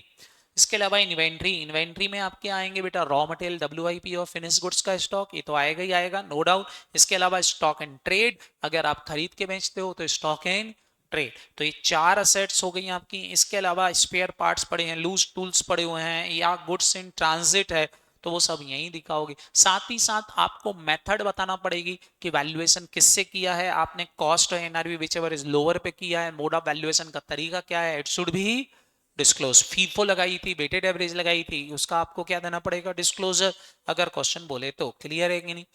मेन एक और चीज आती है किसकी? Trade receivable. ट्रेड रिसीवेबल में सबसे पहले तो डेटर में आप बताओगे कितने गुड हैं, कितने डाउटफुल हैं, और फिर PFDD बनाया तो वो भी माइनस कर दोगे, BR जोड़ दोगे, ये मेन चीज हो गई। लेकिन अब आपको इसका डिस्क्लोजर देना पड़ेगा। डिस्क्लोजर में आपको बताना पड़ेगा कितने डेटर सिक्योर्ड हैं, कितने अनसिक्योर्ड है, किन का पैसा डूब सकता है। साथ ही साथ एजिंग शेड्यूल बनाना पड़ेगा। एजिंग शेड्यूल के अंदर ध्यान रखना, वहां 1 से 2 साल था, यहाँ 6 महीने का फर्क है। पहले में क्या है, 6 महीने से कम हो गया, फिर फटाफट बोलो 6 महीने से 1 साल, फिर 1 से 2, 2 से 3, मोर देन 3 है। बताओ कि कितने अनडिस्प्यूटेड है और कितने डिस्प्यूटेड है। बोलो हाँ है ना। डिस्क्लोजर देना पड़ेगा। कैश इन कैश इक्विवेलेंट पे मैंने आपको पहले ही बोल दिया कि आपको कैश और बैंक बैलेंस लिखना है और बताना पड़ेगा इसमें से कितना ऐसा पैसा है जो शेड्यूल बैंक में जमा है, कितना नॉन शेड्यूल बैंक में जमा है। इसके अलावा शॉर्ट टर्म लोन्स एडवांस में आ जाएंगे, आपने कम समय के लिए लोन्स एडवांस दिए हैं, लाइक प्रीपेड एक्सपेंसेस हो गए आपके, क्लियर है कि नहीं। एडवांस टैक्स हो गया प्रोविजन माइनस करके, साथ ही साथ इसमें बताना पड़ेगा कितना सिक्योर्ड है कितना अनसिक्योर्ड है। और फिर इसके बाद आती है अदर करेंट असेट, जिसमें आ जाएगी accrued income, PP held for cell, इसके अलावा क्या फटाफट बोलो, डेटर ऑफ पीपी। ये सब चीजें कहाँ दिखाओगे, अदर नॉन करेंट असेट में। सारे बच्चों को बात समझ में आ गई कि नहीं। इट शुड बी डिस्क्लोज, इन सब का क्या देना पड़ेगा, डिस्क्लोजर। कुछ कंटेंजेंट लाइबिलिटी हैं जो बैलेंस शीट के फुटनोट में ही आएंगी, बैलेंस शीट के अंदर नहीं आएंगे।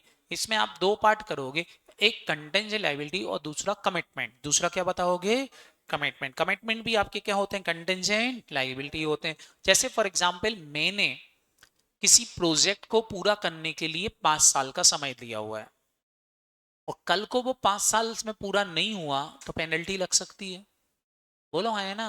तो ये मेरा क्या है, कैपिटल कमिटमेंट है कि वो काम 5 साल में पूरा करूंगा। It is my capital commitment, it should be disclose. समझ में आ रहा कि नहीं।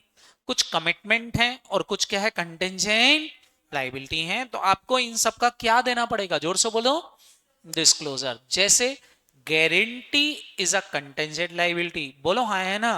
इसके अलावा claim against not acknowledge as a डेप्ट, जैसे फॉर एग्जांपल मान लो वेट का हो गया, सर्विस टैक्स हो गया, इनकम टैक्स हो गया, जिसपे आपने क्लेम किया है लेकिन अभी तक इनकम टैक्स वालों ने ना हाँ बोला है ना बोला है, तो it is disclose separately. Other money कोई दूसरी है कंटेंजेंट लाइबिलिटी, वो जैसे कि bill discount but not at matured, ये भी आपके लिए क्या है, कंटेंजेंट लाइबिलिटी। और ये आपके क्या है, कैपिटल कमिटमेंट है। जैसे फॉर एग्जांपल मैंने एक कंपनी के पार्टली पेड शेयर्स खरीद रखे हैं, तो आज नहीं तो कल वो कॉल करेगा, मेरे को देना पड़ेगा कि नहीं। जहां अमाउंट को लेके अनसर्टेनिटी होना, किसको लेके, कितना देना पड़ेगा, बोलो हाँ है ना। इन जनरल वो क्या होती है, फटाफट बोलो। जहां टाइम को लेके अनसर्टेनिटी, किस टाइम पे पैसा देना पड़ेगा, वो क्या होती है, फटाफट बोलो, कमिटमेंट। क्लियर है कि नहीं, बोलो हाँ है ना। टाइम पता नहीं कब मांगेंगे, जब मांगेंगे तब देना पड़ेगा, वो हमारा क्या होता है, फटाफट बोलो, कमिटमेंट। जैसे आर ऑफ डिविडेंड चल रहा है, अमाउंट पता है कितना देना है लेकिन टाइम पता नहीं प्रॉफिट कब होगा, बोलो हाँ है ना। तो वो हमारा क्या है, जोर से बोलो, कमिटमेंट है। प्रपोज डिविडेंड AS4 बोलता है डिस्क्लोज करना पड़ेगा। साथ ही साथ AS1 बोलता था इंपॉर्टेंट सिग्निफिकेंट अकाउंटिंग पॉलिसी, ये भी क्या देना पड़ेंगे, डिस्क्लोज करना पड़ेगा। सारे बच्चे बताओ क्या आपको बैलेंस शीट का फॉर्मेट क्लियर हुआ, बोलो हाँ है ना। अब बैलेंस शीट के फॉर्मेट के अगर हम यहां पर कुछ क्वेश्चंस देखें तो क्वेश्चंस कैसे आएंगे, ध्यान से देखना।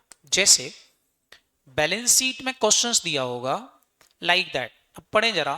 बोल रहे फाइनेंशियल स्टेटमेंट है ईयर 2000 X1 X2 के, alpha limited has mention the note to the account during the financial year 24,000 equity shares of ₹10 is issued as a fully paid bonus share.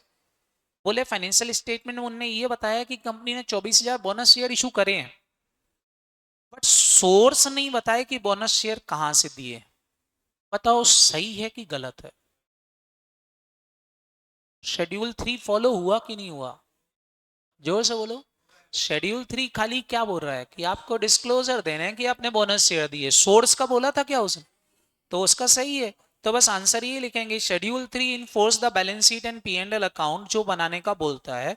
बोलते पार्ट 1 शेड्यूल 3 बोलता है कि disclose करना पड़ेगा note to the account में 5 साल तक अगर कंपनी ने क्या इशू किए हैं, bonus share. But schedule 3 does not require to company की वो सोर्स भी बताए बोनस शेयर का। तो इट इज करेक्ट, कोई दिक्कत नहीं है। इसके अलावा आप देखो एक और चीज बोल रहे हैं कि मैनेजमेंट ऑफ लॉयल लिमिटेड बोल रहे हैं कि हमारे यहाँ WIP जो है वो हम not value the sins the difficult ascertain बोल रहे हैं हम WIP का वैल्यूएशन नहीं कर पा रहे हैं क्योंकि वो मल्टीपल प्रोसेस इन्वॉल्व होती हैं। लेकिन बोल रहे हैं कि ओपिनियन एक और चीज है, ओपनिंग और क्लोजिंग प्रोसेस मोर और लेस देन सेम। बोल रहे हैं जो ओपनिंग और क्लोजिंग बैलेंस होता है WIP का वो लगभग सेम है। सेम है तो सारे बच्चे बताओ ओपनिंग क्लोजिंग देखोगे तो चेंज इन इन्वेंटरी जीरो आएगी। तो बोलते हैं management not separate disclosure work in progress. बोले इस WIP को अपने इसमें नहीं दिखाया कमेंट अकॉर्डिंग टू शेड्यूल 3। बताओ क्या उसने वायलेशन किया है? बोलो हाँ है ना, बोलो नहीं किया, क्यों? शेम है। तो बोल रही यही बोला गया कि schedule 3 of companies act does not require the amount of WIP beginning of the year और एंड ऑफ द ईयर। वो तो क्या बोलता, P&L में चेंज बताना पड़ेगा। P&L में क्या बताना पड़ेगा? चेंज। बोलो आए ना। अभी P&L में चेंज बताओगे तो चेंज तो क्या होगा, है जीरो। क्या हो रहा है फटाफट बोलो। अगर वो मटेरियल नहीं है तो जीरो आएगा, फिर डिस्क्लोजर देने की जरूरत नहीं है। कई बार क्वेश्चन ऐसे आ जाते हैं कि भैया आपको रिजर्व एंड सरप्लस कहा जाए, जैसे रिजर्व एंड सरप्लस का दिया हुआ है यहाँ बोल रहे हैं फेल्योरा लिमिटेड है कोई कंपनी, रिजर्व एंड सरप्लस में बोल रहे हैं security premium 80 lakh, capital reserve इतने का, जनरल रिजर्व इतने का। बोल रहा company had a debit balance of P&L का डेबिट बैलेंस है। तो अगर P&L का डेबिट बैलेंस है तो हम रिजर्व एंड सरप्लस में ही दिखाएंगे, भले ओवरऑल बैलेंस निगेटिव क्यों ना हो जाए उससे कोई फर्क नहीं पड़ता। लेकिन कभी भी ये कहा नहीं दिखाओगे, असेट साइड नहीं दिखाओगे। समझ में आया कि नहीं? तो ये बोलते हैं नेगेटिव 20 लाख दिखाओ, कोई दिक्कत नहीं है। समझ में आया कि नहीं? नेट ऑफ करके बोलो मेमोराइज रहेगा कि नहीं? बोलो हाँ है ना, पक्का। फिर एक और एग्जाम्पल है, बोल रहे हैं देखो कंपनी ने एक लोन लिया था कितने रुपए का, 10 लाख का, to be settled within 5 year, 10 equal half yearly instalment with the interest. First instalment कब ड्यू हो रही है? 30/9 को, कितने रुपए की? डेटर में how much the loan of preparation and financial statement 31 मार्च 2000 बोले 31 मार्च 2000 को आप कितना डिस्क्लोजर दोगे? तो मैंने क्या बोला था, जो भले लॉन्ग टर्म है लेकिन जितना अमाउंट करेंट में मेच्योर होने वाला है वो आप शॉर्ट टर्म बोरोइंग में डिस्क्लोज करोगे। कहां दिखाओगे फटाफट बोलो? Short term. तो 2 इंस्टॉलमेंट इसी साल ड्यू हो जाएंगी 6-6 महीने की, कितने रुपए की? 2 लाख। 2 लाख कहां दिखाओगे? Short term borrowing. और 8 लाख कहां दिखाओगे?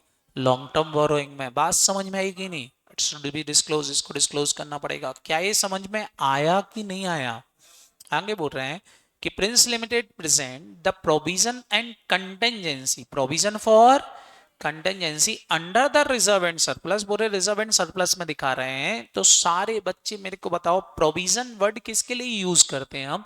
प्रोविजन वर्ड उसके लिए यूज करते हैं जिसके होने के चांसेस 50% से ज्यादा है। बोलो आए ना, जिसके होने के चांसेस 50% से कम है वो तो रिजर्व्स होते हैं। बोलो, तो रिजर्व रिजर्व वाले हेड में आएंगे, प्रोविजन प्रोविजन वाले हेड में आएगा। समझ में आ रहा कि नहीं? आप इसको क्या नहीं कर सकते, तो आपको यहाँ कुछ नहीं, AS 29 की डेफिनेशंस लिख के आना है प्रोविजन और कंटेंजेंट लायबिलिटी की। बोलो हाँ है ना, और ये रिजर्व एंड सरप्लस की। बोलो किसी को कोई दिक्कत? डेटर के बारे में ऑलरेडी हम पढ़ चुके हैं कि आपको बताना पड़ेगा कितने सिक्योर्ड हैं, कितने अनसिक्योर्ड हैं, कितने डाउटफुल हैं। बोलो हाँ है ना। एजिंग शेड्यूल बना के आना पड़ेगा, तो वो सब आपको लिख के आना पड़ेगा अगर डेटर से रिलेटेड क्वेश्चंस पूछते हैं तो। सारे बच्चे बताओ क्या ये पॉइंट सबको समझ में आया कि नहीं? अब देखो हमारी बैलेंस शीट में जितने भी क्वेश्चंस हैं उनमें कुछ छोटे छोटे से एडजस्टमेंट है, बाकी सब तो देखो सिंपल है। आपको बैलेंस शीट दी होगी, बैलेंस शीट से आपको हेड सब हेड डिसाइड के नोट टू द अकाउंट में फिट करना है, सिंगल इफेक्ट, किसी का भी डबल इफेक्ट, और केवल उसमें क्या लिखना है, उसका एडिशनल डिस्क्लोजर। सबको याद है कि नहीं? बोलो। कुछ एडजस्टमेंट के पॉइंट आते हैं, लाइक जैसे कि एक एडजस्टमेंट ये खूब पूछता है इंस्टीट्यूट, वो वाला अपन देख लेते हैं। जैसे आप देखो यहां क्या दे रखा है, ये इलिस्ट्रेशन नंबर 2 है आपके स्टडी मटेरियल का। वो रहे ट्रायल बैलेंस दिया है इसका, और इसमें प्लांट एंड मशीनरी की कॉस्ट, ये कॉस्ट है कितनी है, जोर से बोलो 770। बोल रहे प्रोविजन फॉर डेप्रिसिएशन कितना है, और एक सस्पेंस अकाउंट आ रहा है कितने का। अब बोल रहे सस्पेंस अकाउंट रिप्रेजेंट कर रहा है 4,000 रुपए का, कि जो कैश रिसीव हुआ था सम सेल ऑफ मशीन, बोले मशीन को बेचा था उसकी सेल का पैसा था ये। और कॉस्ट ऑफ मशीनरी उसकी कितनी थी, 10,000 थी। एंड द एक्यूमुलेटेड डेप्रिसिएशन कितना था उसका, 8,000। तो कुछ नहीं करना था आपको, क्या करना है, सारे बच्चे बताओ इसमें से कितना माइनस करोगे? 10। बताओ 10 क्यों? कॉस 10। इसमें से कितना माइनस करोगे? 8। बोलो हाँ है ना? सबको याद रहेगा कि नहीं? पक्का? और ये 4 क्या है फटाफट बोलो? 4 हम यूज करेंगे प्रॉफिट और लॉस निकालने के लिए। तो ये हमारी क्या है फटाफट बोलो? Sale price of plant and machinery. क्या है? समझ में आया कि नहीं? तो अब आप क्या करोगे? सारे बच्चे बताओ फटाफट फटाफट बोलो, मेरे को क्या निकालना है? प्रॉफिट और लॉस। तो आप मेरे को बताओ कॉस्ट ऑफ मशीन कितनी थी? 10। उस पे एक्यूमुलेटेड डेप्रिसिएशन कितना लग गया? 8। तो वो मशीन की बुक वैल्यू क्या चल रही थी? 2 वाली चीज मैंने कितने में बेच दी? 4 में। बताओ क्या हुआ? जोर से बोलो। 2 का क्या हुआ है? प्रॉफिट हुआ है। तो बस ये प्रॉफिट आपको रिप्रेजेंट करना है। समझ में आया कि नहीं? बोलो हाँ है ना? तो पहली चीज तो ध्यान से सुनना। क्या करोगे फटाफट बोलो? कॉस्ट में से कॉस्ट क्या कर दोगे? माइनस। मतलब आप जब आप नोट टू द अकाउंट बनाओगे तो देखो नोट टू द अकाउंट्स में एक नोट टू द अकाउंट आपका बनेगा पीपी। क्या बनेगा? जोर से बोलो। पीपी। पीपी में क्या दिखाओगे आप? देखो पीपी में आप दिखाओगे कॉस्ट ऑफ मशीनरी। क्या दिखाओगे? Cost of machinery. बताओ कितने रुपए की थी? 770। बरोबर क्या? बोलो हाँ है ना? इसमें से माइनस कर दोगे कॉस्ट ऑफ मशीन सेल जो हमने बेच दी, वो क्या कर दोगे? माइनस। बताओ कितना? 10। तो अब कितनी बची? 760। बरोबर। सेम। इसमें से हम माइनस करेंगे प्रोविजन फॉर डेप्रीसिएशन, जिसको हम एक्यूमुलेटेड डेप्रीसिएशन भी बोलते हैं। बोलो हाँ है ना? इसका भी आप ओपनिंग बैलेंस बताओगे पहले। तो बताओ ओपनिंग बैलेंस कितना था इसका? 172। इसमें से जो असेट बिक गई उसका डेप्रीसिएशन क्या कर दोगे?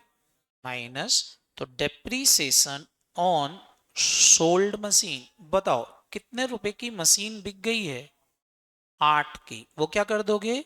माइनस। और इसमें ऐड कर दोगे करेंट ईयर का डेप्रीसिएशन। क्या ऐड कर दोगे? अभी करेंट ईयर का डेप्रीसिएशन बोल रहे हैं इज टू बी प्रोवाइडेड। आपको प्रोवाइड करना है कितने परसेंट? 10% on cost. सारे बच्चे बताओ वो कितने पे लगेगा? 760 का 10%। बताओ कितना? 76। तो आपको इसका बैलेंस भी मिल जाएगा। निकाल लो जरा डेप्रीसिएशन का बैलेंस कितना हो गया?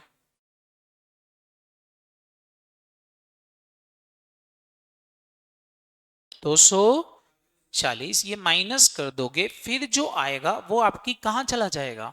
बैलेंस शीट में। कहां जाएगा? Balance sheet. बताओ जरा बैलेंस शीट में कितना जाएगा इसका बैलेंस? 500। हाँ 20। 520 चला जाएगा बैलेंस शीट में। कोई दिक्कत? ये डिस्क्लोजर पीपीई का हो गया। सेम आपको एक और चीज लिखोगे यहां पर। क्या फटाफट बोलो? डेप्रीसिएशन एंड अमोर्टाइजेशन वाला। ये किसका होगा? फटाफट बोलो। P and L. P and L में आपको इसका डबल इफेक्ट देना पड़ेगा क्योंकि डेप्रीसिएशन आपने लगाया है। अगर पहले लग गया होगा तो देने की जरूरत नहीं थी। तो आप यहां दिखाओगे एक और चीज, depreciation on plant and machinery. बताओ कितने का? 76। ये एक और जाएगा। बोलो हाँ है ना? एक और चीज आएगी, चौथी चीज आपकी एक और बने, अदर इनकम। कौन सी चीज फटाफट बोलो? अदर इनकम में इसका हेड दिखाना पड़ेगा। अदर इनकम में मेरे को आप बताओ असेट थी कितने की? वर्किंग नोट बना के अभी निकाला था। असेट थी कितने की? 10 की कॉस्ट थी। आज का डेप्रिसिएशन लग चुका था। बताओ बुक वैल्यू क्या थी? 2 वाली चीज कितने में बेच दी थी? तो कितने रुपए का प्रॉफिट है? 2 लाख का प्रॉफिट है कि नहीं? 2000 या 2 लाख जो भी है रुपीज हो। बात समझ में? 2000 का प्रॉफिट है। बोलो हाँ है ना? तो 2000 रुपए का प्रॉफिट कहां दिखाओगे? फटाफट बोलो। अदर इनकम में यहां दिखा दोगे। क्या दिखाओगे? Profit on sale of plant and machinery. बताओ कितने का? 2 का। काम खत्म हो गया। ये डिस्क्लोजर हो गया। बोलो कोई दिक्कत है क्या? कर लोगे क्या? ये बहुत पूछते हैं एग्जाम में, तो कर लेना है इसको। क्लियर है कि नहीं? अब कुछ एडिशनल डिस्क्लोजर कैसे देना रहते हैं भाई? जिसकी इंफॉर्मेशन है वो डिस्क्लोज करना है, जिसकी नहीं है वो नहीं करना। जैसे क्वेश्चन इज सेइंग कि from the following particular furnished by the Pioneer Limited, prepare the balance sheet on 31 March as required by Schedule 3। अब आपको बैलेंस शीट के फुटनोट में नोट टू द अकाउंट बनाना है। जैसे बताना, यहां दे रही कि इक्विटी शेयर्स कैपिटल कितने की, उसका कॉल एंड ईयर कितने का। अब नीचे बोल रहे 2000 शेयर इशू किए थे अदर दिन कैश कंसीडरेशन। बताओ क्या करोगे, इसका कुछ स्पेशल करना है, डबल इफेक्ट देना है, क्या दोगे, खाली डिस्क्लोजर। आप बनाओगे शेयर कैपिटल का नोट, उसमें ये दोनों तो लिखोगे ही लिखोगे सिंगल सिंगल इफेक्ट के साथ। नीचे फुट नोट में एक नोट लगा के क्या लिखोगे, 2000 share issued other than cash, बाकी कैसे होंगे, कैश कंसीडरेशन होंगे। बताओ किसी को कोई दिक्कत, सेम। अब इसके बाद बोल रहे हैं देखो हमारे पास है ट्रेड रिसीवेबल, क्या है फटाफट बोलो। अब ट्रेड रिसीवेबल में बोल रहे हैं 52,000 due for more than 6 month है, क्या करोगे आप बना देना। 52,000 मोर देन 6 मंथ है, तो बाकी सब क्या होंगे, लेस देन 6 मंथ होंगे। बोलो हाँ है ना, खाली डिस्क्लोजर देना है। फिर ये बोल रहे हैं कि देखो हमारे पास ये कॉस्ट की असेट्स हैं, ये क्या है, कॉस्ट है। तो ऊपर जो दे रखा है ये क्या होंगी, ये नेट होंगी, ये क्या होंगी। तो इन दोनों की मदद से आप क्या निकाल लो, फटाफट बोलो, प्रोविजन फॉर डेप्रिसिएशन की वैल्यू, जो खाली आपको डिस्क्लोज करना है, बाकी कुछ करने की जरूरत। अच्छा इसका कोई डबल इफेक्ट नहीं देना है क्योंकि डेप्रिसिएशन लग चुका है, बस खाली आपको क्या करना है, डिस्क्लोजर देना है, दोनों को नेट करके। क्लियर है कि नहीं। अभी क्वेश्चन बोल रहा है एक लोन लिया था स्टेट फ्रॉम फाइनेंशियल कॉर्पोरेशन से, कितने रुपए का। नीचे बोल रहे हैं कि 1.5 लाख रुपए के लोन में स्टेट फॉर फाइनेंस कॉर्पोरेशन में इंक्लूड है 7,500 रुपए का interest accrued but not due. तो सारे बताओ 7,500 रुपए तो अदर करंट लाइबिलिटी में जाएगा, तो इसमें से आप क्या कर दोगे, माइनस कितने रुपए, 7,500। और कहाँ दिखाओगे, अदर का, क्योंकि आउटस्टैंडिंग इंटरेस्ट तो अदर करंट लाइबिलिटी में जाएगा। बोलो हाँ है ना। फिर आगे बोल रहे हैं the loan is secured by hypothecation of plant and machinery, खाली इसका क्या दोगे डिस्क्लोजर की ये सिक्योर्ड है किस पर, प्लांट एंड। बैंक बैलेंस में बोल रहे हैं 2,000 रुपए शेड्यूल बैंक में पैसा जमा नहीं है, तो बाकी शेड्यूल बैंक में होगा, दे दोगे डिस्क्लोजर की नहीं। बोलो हाँ है ना। इसके बोल रहे हैं company made a correct erection, company ने 1.5 लाख रुपए करेक्ट किया था इरेक्शन ऑफ मशीनरी पर। बोलो किस पर, इरेक्शन। और ये अभी भी इनकम्प्लीट है मशीन, तो इसको कहां दिखा दोगे, फटाफट बोलो, कैपिटल वर्क इन प्रोग्रेस में। मेमोराइज रहेगा कि नहीं। बस इस तरीके से आपको क्या देना पड़ेंगे, डिस्क्लोजर देना पड़ेंगे। ये था हमारा क्या, फटाफट बोलो, बैलेंस शीट। अब देखा जाए तो मैंने ये जो छोटे छोटे पॉइंट किए हैं ना, ये मेन पॉइंट थे। बाकी आप देखो तो आप क्वेश्चन को बहुत इजीली सॉल्व कर सकते हो, बड़े क्वेश्चन आप खुद से भी सॉल्व कर सकते हो। एक क्वेश्चन मैं आपको करवाऊंगा भी, क्लियर है कि नहीं, बोलो हाँ है ना। तो एक क्वेश्चन मैं आपको करवा दूंगा, काम खत्म हो जाएगा बैलेंस शीट का। क्लियर है कि नहीं।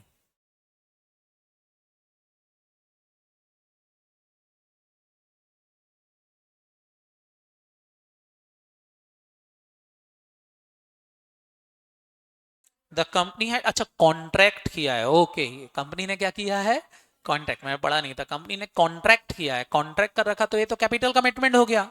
तो कहाँ आएगा, कंटेंजेंट लाइबिलिटी। मतलब फिर आपको कुछ करने की जरूरत नहीं है। याद रहेगा कि नहीं, बोलो कर लोगे क्या, डिस्क्लोजर समझ में आए कि नहीं आए। तो एक क्वेश्चन में इसका कल करवा दूंगा। और एक और जो पॉइंट बनता है वो है थ्योरेटिकल, अंदर एक और कॉन्सेप्ट है जो है बेटा इसका क्या, फटाफट फटाफट बोलो, रिजर्व एंड सरप्लस में डिविडेंड वाला, कि भाई डिविडेंड कहां से बढ़ सकता है। तो मैंने आपको बोला था कि डिविडेंड बांटने के लिए दो ही जगह है, फ्री प्रॉफिट। कौन से प्रॉफिट, फ्री प्रॉफिट कौन से होते हैं, जो आपने मेहनत से कमाए, मतलब पी एंड एल अकाउंट का बैलेंस और general reserve. P and L से तो आप जितना चाहे उतना बांट सकते हो अगर आपके पास डिविजिबल प्रॉफिट है तो, लेकिन जनरल रिजर्व से अगर डिविडेंड बांटोगे तो आपको कुछ टर्म्स एंड कंडीशंस पूरी करना पड़ती हैं। आप उतना प्रॉफिट ही डिविडेंड के रूप में बांट सकते हो। पहला, मैंने आपसे बोला था अगर जनरल रिजर्व से आपको डिविडेंड बांटना है तो आपको सबसे पहले तो ये देखना पड़ेगा कि आपके पास पी एंड एल का बैलेंस इनसफिशिएंट होना चाहिए, या पी एंड एल में लॉस हो, या पी एंड एल में क्या आ रहा है, लॉस आ रहा है, तो आप जनरल रिजर्व से डिविडेंड बांट सकते हो, नहीं तो जनरल रिजर्व से डिविडेंड। फिर मैंने बोला था हमारे पास 3 लिमिट है, कितनी है फटाफट बोलो, 3 लिमिट। लिमिट नंबर 1 जो बोलती है कि मैक्सिमम रेट ऑफ डिविडेंड पिछले 3 साल का एवरेज होगा। पिछले 3 साल का, आपने 2 साल नहीं बांटा तो 0 + 0 + जो बांटा डिवाइड बाय 3, डिवाइड 3 से ही करना है। बोलो हाँ है ना, बट 3 से डिवाइड करके निकाल लो, जो रेट आएगी उससे ज्यादा डिविडेंड नहीं बांट सकते। दूसरी कंडीशन, अब मैक्सिमम विड्रॉ कर सकते हो, बताओ कितना? 10% of paid up capital plus free reserve. इससे ज्यादा विड्रॉ करने के बाद भी कम से कम 15% पेड अप कैपिटल के बराबर रिजर्व बचना चाहिए। अगर ये तीनों कंडीशन में which ever is lower amount जो होगा, बस उतना ही विड्रॉ कर सकते हो, उससे ज्यादा विड्रॉ नहीं कर सकते। याद रहेगा कि नहीं? बोलो कोई डाउट? कल अपन इनके क्या करेंगे क्वेश्चन, मैं आपको एक बैलेंस शीट का क्वेश्चन करवा दूंगा, P and L balance sheet पूरा फॉर्मेट के साथ। एक आपको प्रॉफिट एंड लॉस का क्वेश्चन करवा दूंगा, दैट्स सफिशिएंट। इससे ज्यादा कुछ करने की जरूरत नहीं है। ये आपकी financial statement of the company है। बोलो किसी को कोई दिक्कत? नोट्स में आज शेयर कर दूंगा आपको ये वाले, तो आपके पास रहेंगे, आपको रिविजन करना हो बैठ करके कर सकते हो। क्लियर? कौन सी सीट? हाँ, एक इसकी सीट भी कर दूंगा। ठीक है, चलो बाय बाय, थैंक यू।